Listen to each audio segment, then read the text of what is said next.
Hello everyone, welcome back to bright academy. Bright একাডেমিতে তোমাদের সবাইকে স্বাগত জানাই।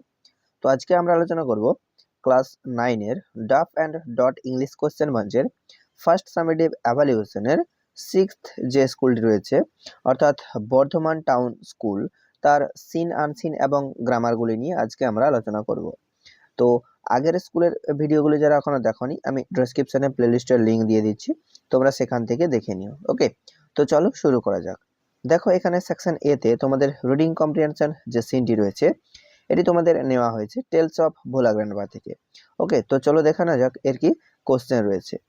এর দাগ কি রয়েছে দেখো, টিক দ্য কারেক্ট অল্টারনেটিভ, সেখানে সঠিক অল্টারনেটিভটা টিক দিতে বলেছে। একের দাগ কি রয়েছে দেখো, when Bhola grandpa was returning from the weekly market it was morning, afternoon, evening or midnight, অর্থাৎ ভোলা দাদু যখন সাপ্তাহিক বাজার থেকে ফিরছিলেন এটা ছিল evening. Okay, option C is the right answer. দুইয়ের দাগ, ভোলার grandpa heard the growl of a royal Bengal tiger behind him at a distance of about, এটা হবে 5 ইয়ার্স। তো option D is the right answer, অর্থাৎ ভোলা দাদু একটা রয়্যাল বেঙ্গল টাইগারের গর্জন শুনতে পেয়েছিল তার থেকে 5 গজ দূরে। ওকে, এরপর বি এর দাগে answer the following questions within 15 ওয়ার্ডস। এখানে দেখো দুটো প্রশ্ন দিয়েছে। তো একের দাগের কোশ্চেন কি রয়েছে দেখো, when did the forest grow dark and silent, অর্থাৎ কখন জঙ্গল অন্ধকার এবং নিস্তব্ধ হয়ে গিয়েছিল। তো এর অ্যান্সার আমরা কি লিখবো দেখো, এর অ্যান্সার দেখো এখানে তোমাদের লেখা রয়েছে, এটা লিখবো within nightfall the forest grew dark and silent, এটা লিখবো এর অ্যান্সার। এরপর দুইয়ের দাগ, where was the tiger beating its tail. Okay, তো এর অ্যান্সার কি লিখবো, the tiger beating its tail. এরপর আমরা এইখান থেকে অ্যান্সারটা লিখবো দেখো, এই যে অন দ্য ড্রাই লিভস।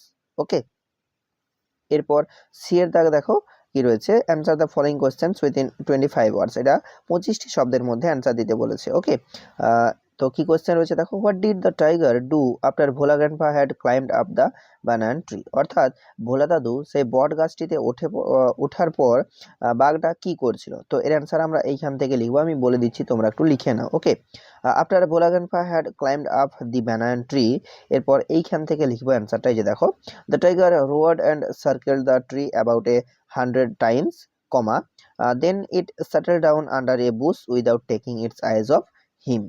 ওকে, তো এটা লিখবো এর অ্যান্সার। এরপর দুইয়ের দাগে দেখো এখানে তোমাদের পোয়েট্রি পার্ট থেকে সিন রয়েছে। তো এই সিনটা তোমাদের নেওয়া হয়েছে আটাম থেকে। ওকে, তো চলো দেখে নেওয়া যাক এর কি কোশ্চেন রয়েছে। এর দাগ দেখো এখানে এমসিকিউ কোশ্চেন রয়েছে।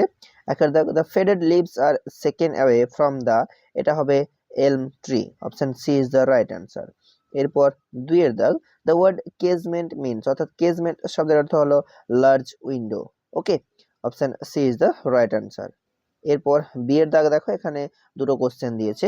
তো একের দাগ কোশ্চেন কি রয়েছে দেখো, আর দেয়ার অনলি ফিউ ফলিং লিভস, তো এর অ্যান্সার হবে ইয়েস, দেয়ার আর অনলি ফিউ ফলিং লিভস। এরপর দুইয়ের দাগ, হোয়াট সেক্স দ্য কেজমেন্ট, তো এর অ্যান্সার হবে the fitful gust shakes the casement all day. Okay, এরপর তিনের দাগ দেখো এখানে তোমাদের রিডিং কম্প্রিহেনশন আনসিন রয়েছে। তো চলো প্রথমে আমরা আনসিনের মিনিংটা পড়ে নিই। After inventing dynamite Swedish born Alfred Nobel become a very rich man. তো কি রয়েছে দেখো, আফটার ইনভেন্টিং ডাইনামাইট বা ডিনামাইট, অর্থাৎ ডিনামাইট আবিষ্কারের পর Swedish born Alfred Nobel become a very rich man, অর্থাৎ সুইডিশ বংশোদ্ভূত আলফ্রেড নোবেল একজন অত্যন্ত ধনী ব্যক্তি হয়ে ওঠেন। However he force its destructive powers too late, অর্থাৎ তবে তিনি এর ধ্বংসাত্মক ক্ষমতা অনেক দেরিতে বুঝতে পেরেছিলেন। Nobel preferred not to be remembered as the inventor of dynamite, অর্থাৎ নোবেল ডিনামাইটের আবিষ্কারক হিসেবে নিজেকে স্মরণ করতে চাননি। সো ইন 1895, অর্থাৎ তাই 1895 সালে, just 2 weeks before his death, তার মৃত্যুর মাত্র 2 সপ্তাহ আগে, he created a fund to be used for awarding prizes to the people who had made worthwhile contributions to mankind, অর্থাৎ তিনি কি করেছিলেন, মানব জাতির জন্য মূল্যবান অবদানকারী ব্যক্তিদের পুরস্কার প্রদানের জন্য একটি তহবিল তৈরি করেছিলেন। অরিজিনালি দেয়ার ওয়ার 5 অ্যাওয়ার্ডস, অর্থাৎ সাধারণত বা সেখানে ছিল 5 রকম পুরস্কার ছিল মূলত। কি কি? Literature, physics, chemistry, medicine and piece. Literature অর্থাৎ সাহিত্য, ফিজিক্স অর্থাৎ পদার্থবিদ্যা, কেমিস্ট্রি রসায়ন, অ্যান্ড কি রয়েছে? মেডিসিন অর্থাৎ চিকিৎসা, অ্যান্ড পিস শান্তি। এই ৫ ধরনের অ্যাওয়ার্ডস বা পুরস্কার ছিল। ইকোনমিক্স ওয়াজ অ্যাডেড ইন 1968, অর্থাৎ ইকোনমিক্স 1968 সালে ইকোনমিক্স অর্থাৎ অর্থনীতি যোগ করা হয়। Just 67 years after the first award ceremony, অর্থাৎ প্রথম পুরস্কার অনুষ্ঠানের মাত্র 67 বছর পরে। Nobel's original legacy of $9 million was invested, and the interest of this sum is used for the awards from $30,000 to $125,000. ওকে, তো কি রয়েছে এর মিনিটে দেখে নাও। Nobel's original legacy of $9 million was invested, অর্থাৎ নোবেলের $90 মিলিয়ন মূল উত্তরাধিকার বিনিয়োগ করা হয়েছিল। And the interest of this sum is used for the awards from $30,000 to $125,000, অর্থাৎ এই অর্থের সুদ $30,000 থেকে $125,000 পর্যন্ত পুরস্কারের জন্য ব্যবহৃত হয়। Every year on December 10, the anniversary of Nobel's death, the award, gold medal, illuminated diploma and money are presented to the winners. কি রয়েছে? Every year on December 10, অর্থাৎ প্রতি বছর 10ই December, the anniversary of Nobel's death, অর্থাৎ নোবেলের মৃত্যুবার্ষিকীতে, the awards are presented to the winners, অর্থাৎ বিজয়ীদের পুরস্কার প্রদান করা হয়। সেই পুরস্কারগুলি কি কি রয়েছে দেখো? Gold medal, illuminated diploma and মানি, অর্থাৎ গোল্ড মেডেল থাকে সেখানে, স্বর্ণপদক, ইলুমিনেটেড ডিপ্লোমা অর্থাৎ আলোকিত ডিপ্লোমা, অ্যান্ড মানি অর্থাৎ অর্থ থাকে। ওকে, the Americans have won numerous science awards but relatively few literature awards. কি রয়েছে দেখো? the Americans have won numerous science awards, অর্থাৎ আমেরিকানরা অসংখ্য বিজ্ঞান পুরস্কার জিতেছে, but relatively few literature awards, কিন্তু তুলনামূলকভাবে কম সাহিত্য পুরস্কার জিতেছে। ওকে, তো এই হলো তোমাদের আনসিন। তো চলো দেখে নেওয়া যাক এর কি কোশ্চেন রয়েছে। ওকে, তো এর দাগ দেখো এমসিকিউ কোশ্চেন। একের দাগ, Alfred Nobel was born in, অর্থাৎ আলফ্রেড নোবেল জন্মগ্রহণ করেছিলেন কোথায়? সুইডেনে। তো option B is the right answer. এরপর দুইয়ের দাগ, নোবেল ডায়েড ইন, অর্থাৎ নোবেল মারা গিয়েছিল কত সালে? তো এর অ্যান্সার হবে 1895। ওকে, তো option B is the right answer. এরপর তিনের দাগ, the American received most of the award in, অর্থাৎ আমেরিকানরা বেশি অ্যাওয়ার্ড বা বেশি পুরস্কার জিতেছিল কিসে? এই যে দেখো এখানে রয়েছে সায়েন্সে। ওকে, তো option C is the right answer.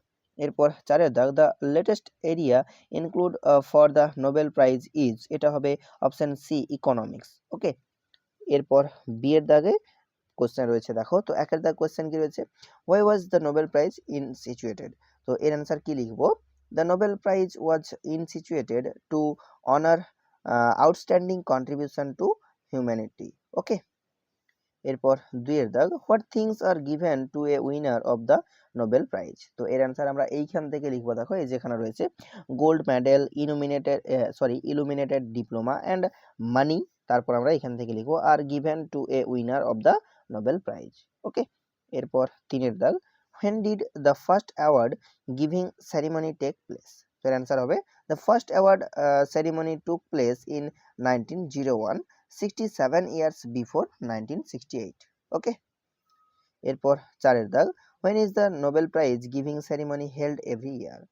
অর্থাৎ প্রতি বছর কবে সেই নোবেল প্রাইজ গিভিং সেরেমনিটা হয়, নোবেল প্রাইজ পুরস্কারের যে অনুষ্ঠান সেটা হয়। তো এর অ্যান্সার কি হবে? The Nobel prize giving ceremony is held every year on December 10, the anniversary of Nobel's death. Okay, তো এর অ্যান্সার দেখো এই যে এখানে রয়েছে every year on December 10, the anniversary of Nobel's death. Okay, এটা আমি একটু সাজিয়ে লিখে দিয়েছি। এরপর সি এর দাগ, how is the money managed for the Nobel prize every year? তো এর অ্যান্সারটা একটু বড় হবে, সেজন্য আমি খাতায় লিখে দিয়েছি, দেখে নাও তোমরা একটু। ওকে, the prize money is managed by the Nobel Foundation, which invests the fund and distributes the interest as awards every year. Okay, এরপর সেকশন বি তে তোমাদের গ্রামার অ্যান্ড ভোকাবুলারি রয়েছে। তো চার দাগ, ডু অ্যাজ ডিরেক্টেড কি রয়েছে দেখো। একের দাগ, Babul said to his friend, will you come tomorrow, change the mode of narration. Okay, তো এটা একটু ভুল হয়ে গেছে, দেখো এটা বাবুল হবে। Okay, Babul asked his friend if he would come the next day. Okay, এরপর 2 এর দাগ, they agreed to my plan, এটা ভয়েস চেঞ্জ করতে বলেছে, তো এটা কি লিখবো, my plan was agreed to by them. Okay. এরপর 3 এর দাগ কি রয়েছে দেখো, ইট, এখানে রেন্স, ইজ রেনিং না has been raining since yesterday, এখানে ভার্বের সঠিক ফর্মটা চুজ করতে হবে, তো এটা হবে it has been raining since yesterday. Okay. এরপর 4 দাগ, Puja often comes to my place, এখানে আন্ডারলাইন দ্য অ্যাডভার্বস, ওকে, এখানে অ্যাডভার্বটা আন্ডারলাইন করতে বলেছে, তো এটা হবে অফেন। ওকে। এরপর 5 এর দাগ, as he was not there I spoke to his brother, তো এখানে কি কি বলেছে দেখো, ক্লজটা আন্ডারলাইন করে সেটা তাদের নাম লিখতে বলেছে। ওকে। তো এখানে দেখো অ্যাজ হি ওয়াজ নট দেয়ার, এটা হলো আমাদের main clause, and I spoke to his brother, এটা হলো আমাদের এখানে সাবঅর্ডিনেট ক্লজ। ওকে।